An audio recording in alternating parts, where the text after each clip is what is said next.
Kausar news को तहे दिल से शुक्र अदा करता हूँ, क्योंकि आज तक उर्दू चैनल हो या चाहे के कन्नड़ा चैनल हो, सिर्फ पहली बार कौसर न्यूज़ वालों ने मंडिया वाली लड़की से इंटरव्यू लिया था, उसको ऊंचा किया था। ये सबसे पहले कौसर न्यूज़ ने किया था।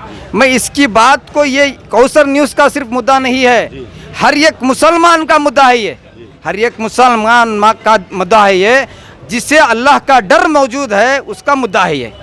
जाहिलों का मुद्दा नहीं है ये ईमान वालों का मुद्दा है। ये आगे बढ़ने के लिए जो है अपने आप को अल्लाह की दावत देना, रसूल अल्लाह की सुन्नत के तरीके के मुताबिक चलने वाले का मुद्दा है। कोशिश करता हूँ ये चैनल को सब्सक्राइब करें और ये न्यूज़ को शेयर करें। आज जो साहिब मसनद हैं कल नहीं होंगे, आज जो साहिब मसनद हैं कल नहीं होंगे।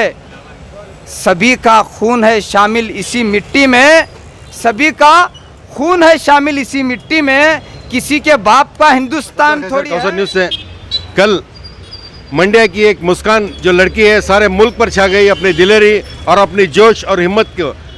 उस कॉलेज में क्या हुआ, कल मैंने इंटरव्यू लेकर आपको बताया था, वो बात जंगल की आग की तरह पूरे मुल्क में फैल गई। हर एक की ज़ुबान पर मुस्कान का नाम था। आज शहर मैसूर में शांति नगर में आया हुआ हूँ, अजीज सेठ रोड में। चंद नौजवान इसी मामले को लेकर बात करना चाह रहे हैं, आइए उनसे बात करके मालूम करेंगे उनके वो क्या कहना चाह रहे हैं। रहमतुल्लाहि व बरकातहू। मैं आज बहुत ही शर्मिंदा हूँ इस देश का नागरिक होने की हैसियत से। इस देश में हर आदमी, हर धर्म, हर एक इंसानियत का मसला क्लियर होने के बाद में इस देश का बुनियाद इस जगह पे पाया है। ये बुनियाद को ठहराना, ये बुनियाद की जगह को ले लेकर आना, इस देश को इस जगह तक आगे ले लेकर आने का, इसमें हर इंसान का, हर धर्म वाले का हाथ है। अगर नहीं होता, या चाहे मुस्लिम रहो, या चाहे सिख रहो, या चाहे हिंदू रहो, या चाहे कोई भी तबका रहो, हर एक आदमी का हर सपोर्ट होने की वजह से इस देश यहाँ तक पहुँचा हुआ है। ये मसला इतना छोटा था, इस मसले में सियासतदानों की ज़रूरत नहीं थी, इस मसले में बड़े बड़े हुक्मरानों की ज़रूरत नहीं थी। बस सिर्फ वो 6 लड़कियां या 8 लड़कियों का मसला क्लियर करने की हैसियत से उस स्कूल का, इस कॉलेज का प्रिंसिपल या कोई टीचर जाकर, या रूल्स, स्कूल में एडमिशन होने के वक्त को रूल्स दिया जाता है, स्कूल के अंदर रूल्स दिया जाता है, हमारे स्कूल के, हमारे कॉलेज के ये कंडीशंस हैं, ये फॉलो करना चाहिए करके। अगर देखना चाहिए तो वो रूल्स के कॉम्बिनेशन के हिसाब से क्या इन्होंने लिखा गया था कि हिजाब नहीं पहनना, बुर्का नहीं पहनना करके नहीं किया था, नज़रअंदाज कर देना था। क्या ये स्कूल में कंडीशंस नहीं है करके नज़रअंदाज कर दिया तो ये मसला यहाँ तक नहीं पहुँचता था, मुद्दा ही नहीं था। इसके मुकाबले में ये करने के बजाय अपोजिट धर्म के मुकाबले में आना, ये सियासतदानों की चाल है, कोई दूसरा मसला नहीं है यहाँ पे। मैं बोलना चाहता हूँ धर्म के एतबार से, मुस्लिम धर्म में कोई जी न्यूज़ का एक सुधीर चौधरी जो एंकर है, उसने कहा है कुरान में ही हिजाब का मसला नहीं है करके वो आयत बता रहा है। मैं उससे जवाब देना चाहता हूँ और यहाँ के एमपी साहब को जवाब देना चाहता हूँ, कुरान में समझने के लिए सिर्फ कुरान लेना ज़रूरी नहीं है, कुरान को समझने के लिए हदीस भी लेना ज़रूरी है। क्या है? कुरान को समझने के लिए हदीस भी लेना ज़रूरी है। मैं एक एग्जांपल देना चाहता हूँ, सूरह नूर में, सूरह नूर के अंदर आयत नंबर 30 और 30.1 के अंदर अल्लाह ने फरमाया, ए नबी आप कहो मोमिन मर्दों से अपनी निगाहों को नीची रखें और अपनी शर्मगाह को हिफाजत रखें। अल्लाह तुमको देख रहा है, अल्लाह किसी भी हाल में आपको बेखबर नहीं छोड़ के है। दूसरी आयत में सूरह नूर 31 नंबर के आयत में अल्लाह ये कहा है, ए नबी आप कहिए मोमिन औरतों से अपनी निगाहों को नीची रखें, अपनी शर्मगाह की हिफाजत करें।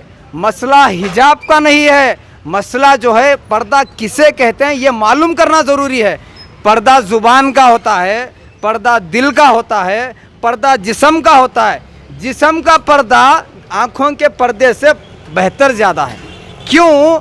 आँखों को देखने के बाद उस तरह से जिना जैसा काम होता है। मोती को लगभग 1000 आदमियों में एक आदमी देखता है। एक आदमी कौन देखता है? उसका शौहर देखता है। कौन देखता है?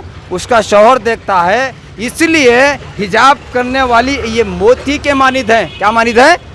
मोती के मानिद है। दूसरी मिसाल देता हूँ, बाग में एक फूल रहता है, फूल को जाल से कवर करते हैं, पत्तों से कवर किया जाता है, कांटों से कवर किया जाता है। क्यों?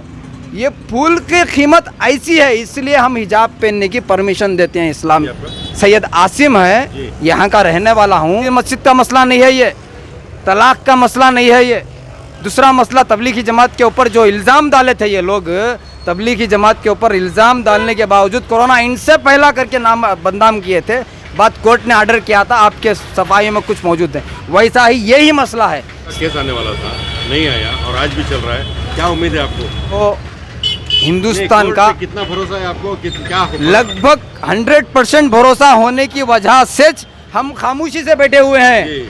हमारा धर्म भी इसके खिलाफ जाने की परमिशन नहीं देता और हमारा संविधान भी इसकी इजाज़त नहीं देता। हमारे सीधे हाथ में अल्लाह का कलाम होना ज़रूरी है, दूसरे हाथ में इंडिया का संविधान होना ज़रूरी है। हमारी ज़िंदगी गुजारने के लिए दोनों चीज़ें होना ज़रूरी है। देखा आपने, इन नौजवानों की सोच यहाँ तक पहुँच चुकी है। एक हाथ में जब कुरान है तो एक हाथ में दस्तूर, यानी उसकी दस्तूर की अहमियत, जहाँ सारे ममालिक इस दस्तूर को लेकर वाकई में सराहते हैं। ये नौजवानों का जज्बा भी यही है कि जब तक हमारी सांस में सांस है, जहाँ कुरान रहेगा हाथ में, सीधे हाथ में, तो दाएं हाथ में दस्तूर रहेगा। तो आज जो कोर्ट का फैसला आने वाला है, इसको हर एक की रियासत के, मुसलमान ही नहीं हर कौम की नज़र कोर्ट के फैसले पर है। और तमाम नौजवानों का यही मानना है कि हम दस्तूर को जिस तरह से मानते हैं उसी तरह कोर्ट के फैसले को भी मानेंगे।